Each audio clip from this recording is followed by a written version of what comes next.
Let's talk about the motion of a particle in a circle.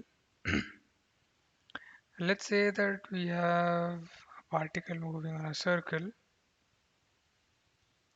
In 2D, we would need an expression of the sort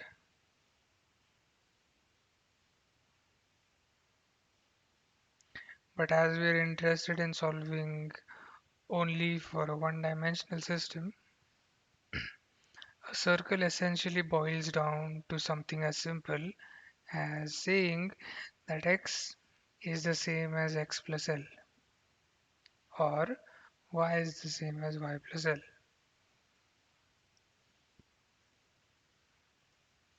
So this would essentially mean that we are saying that psi is equal to psi of x plus L.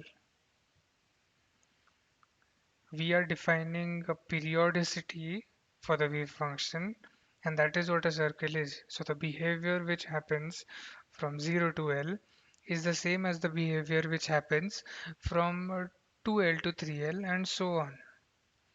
So what this would essentially tell us is that we now have the boundary conditions. The boundary conditions to solve the one-dimensional Schrödinger equation, which is of the form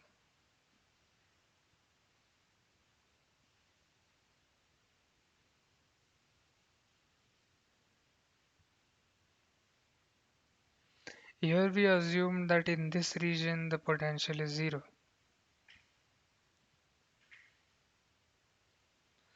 Now let's try to check a special condition and let's multiply the Schrödinger equation on both sides by psi star and then integrate over the whole period.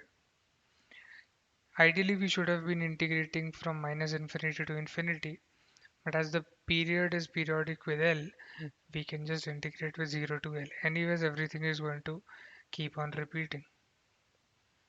So the equation comes down to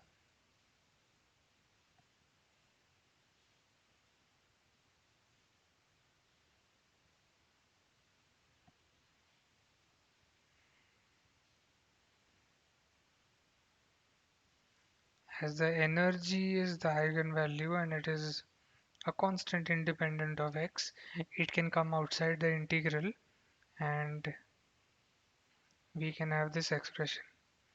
So if the wave function is normalized, and having a normalized wave function is a very reasonable thing to have, this expression will reduce down to 1. So what we will get is that E is equal to minus h square upon 2m integral.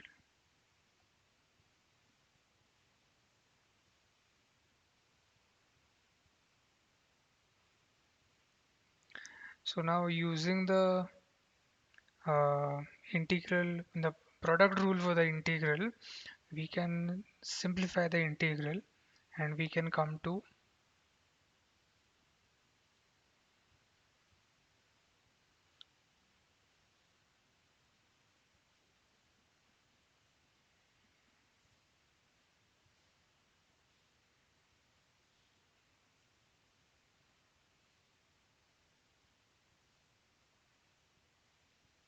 okay. So now comes a little intuitive part. We can, if we can resolve this entire part into a differential under the integral, we can nullify the integral and the differential and we can get a much simpler expression and it can lead us to the result which we want right now. We are not actually interested in solving the Schrodinger equation. We are trying to see an interesting property which the particle in a circle is going to show. So this can essentially reduce down to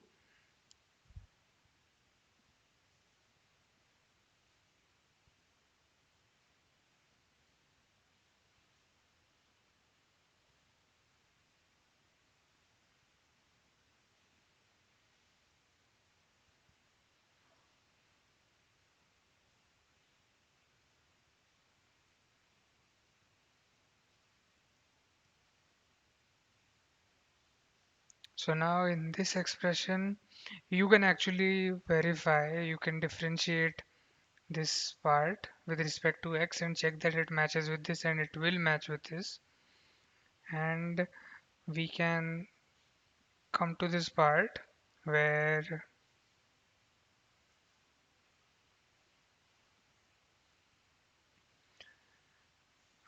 we can resolve the integral, and we can come to a rather simplified expression for this part, and which is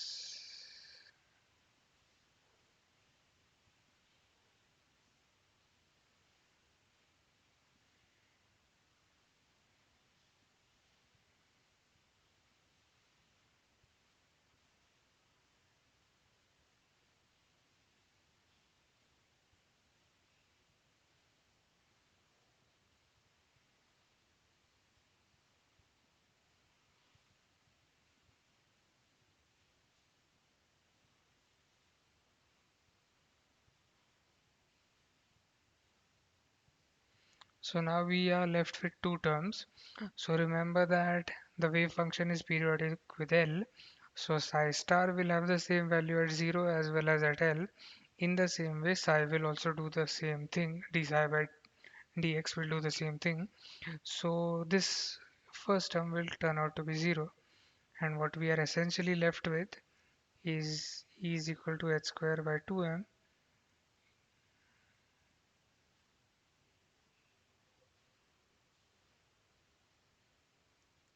So what this tells us is that because this quantity always has to be positive, this integral is positive, and that's why for a particle in a circle, the energy always has to be greater than 0. And this is the result we wanted to prove. Now coming to the solution of the actual Schrodinger equation, what we can do is directly,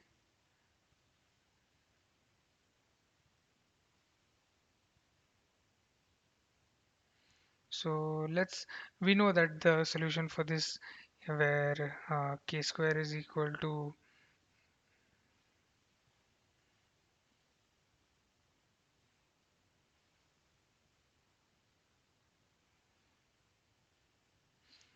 we know that this has a standard form for the solution. It's going to be a linear combination of exponentials. And um, so for simplicity, let's assume that the wave function is simply some normalization constant. Okay, so let's check the periodicity condition on this, and the n part of that will cancel out, and we will be left with,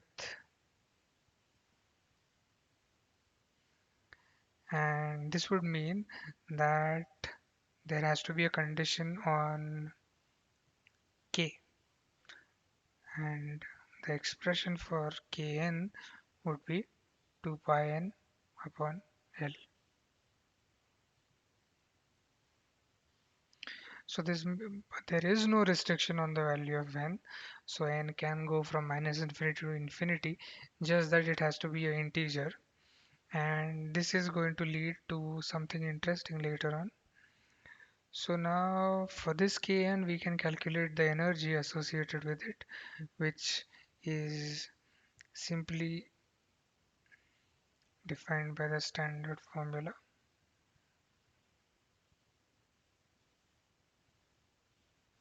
Nothing has changed here, this is common. But we can put the value of kn in this and we can see that we get,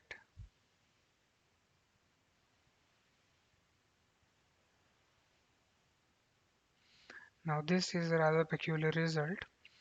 It is actually saying that E of 1 is equal to E of minus 1, and this is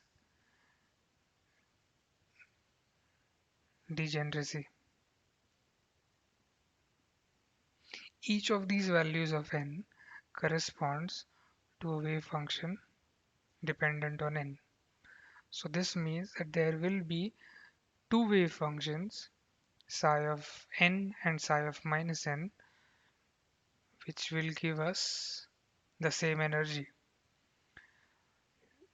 So this will create a problem while we make orthogonal states, but we can just take linear combinations of such states and then get orthogonal states. So for a particular value of n, let's say n is equal to 1, what we are getting is two wave functions, psi of n and psi of minus n. We need to have a physical interpretation for the degeneracy. So we need to say that although these two wave functions are giving the same energy, there has to be some physically distinguishing factor between them. And in this case, it is momentum. We know that momentum is, uh, we know that,